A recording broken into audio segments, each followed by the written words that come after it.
Well, welcome into Bon Appetit. The fair is just about 2 weeks away, October 7th through October 17th. Creative Living section has cooks that do things that are fabulous. Virginia's been taunting me about our guest's dish. Bread pudding, but not like any bread pudding you have ever. This is downright evil, Being a folks. diabetic, she's making me. I won't let him have any. No. This is awesome, and Ronnie Welch. We're first of all, let me say one thing. Get out and go to the fair and enter the creative living, the cooking because I know that right now we're talking about it, Ron. Mm-hmm. Groceries are expensive, but you also not just ribbons. That's not the only thing you can win. You can win monetary prizes. Yes. When you place, there's $200 for something. First place, first place usually runs anywhere from $125 to $200. That's the max on this. Mm-hmm. And this it's coming year. It's nice to be rewarded with the ribbons and also financially. So for those of you who may be struggling with groceries, come out, get families who cook together, stay together.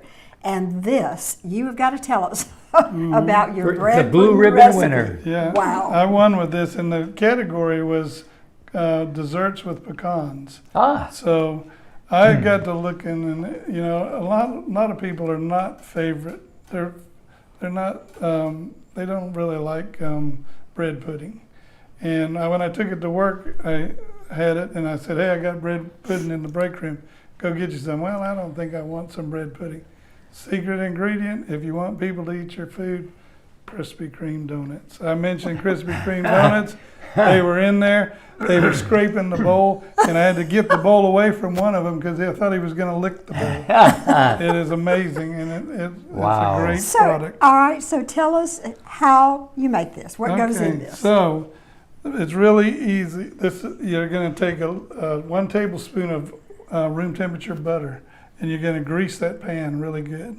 And you can just use your fingers and get it in there and whip it around there. Okay, then you're going to take 1 dozen of the Krispy Kreme donuts, and you're going to cut it up in pieces. I would recommend not quartered, but a little bit finer than that, so probably an 1/8. Cut it up. That way it fits in the bowl, and it fits in there better. And when you pour the batter in there, you're going to mush the donuts down so it can soak up that batter and get in there, and it's easier to get. It's got more surface area so it can get into the bread. And get a day old.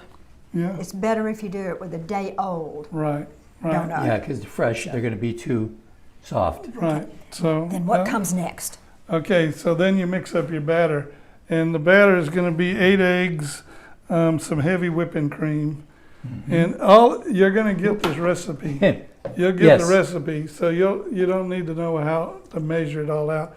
But whipping cream, sugar, and sugar is a magic. Sugar's on the donuts, sugar's in the batter, sugar's in the topping, the crunch, pecan crunch on top, and it's also in the cream cheese icing. So sugar is it. If you like sugar, you're going to have it. And then some more butter. And that's all it is. You mix all that up together and pour it right on top of the donuts. I would like you to soak it for at least an hour before you continue on.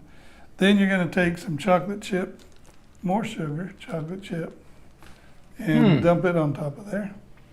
And just let that sit for a little bit longer, probably about 30 minutes. Let it soak up that batter in there. And then you're going to take the crunch, and what that is some brown sugar, pecans, and butter. Mix that up, get it all crumbly, and then you crumble it all over the top of it. And then you throw it in the oven, 350 degrees. So preheat your oven to 350. Throw it in the ovens for about 40 minutes. Wow, okay. And it comes out, and you get your cream cheese. While you're waiting on that to come out, whip up your cream cheese icing.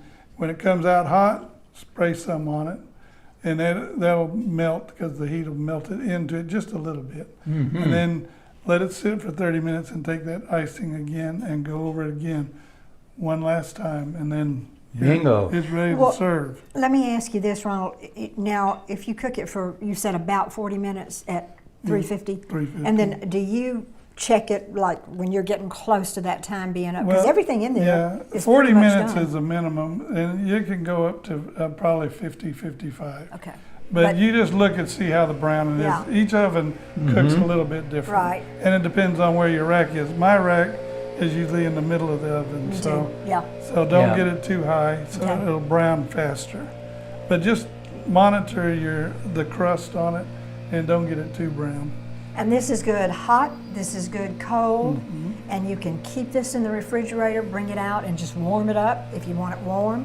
Mm-hmm. And if you're on a diet or you're a diabetic, don't touch that. Yeah. Or you know, as we said, you could have one little spoonful. That's it. Hey, if you want to go Moderation. to a church social and not bring anything home, that's a dessert to bring, because it will not be there when you get I ready to agree. go home. Well, you have done an absolutely great job. Well, It's simple, and spoon remember, a little bit out of there while we're All right. going to do. Let me get that out of the way there.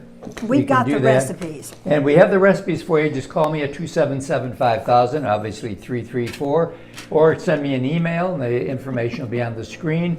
And we can email you this address, and you can have this address. We can email you this recipe, and you can have it before you know it. And we'll be right back right after this.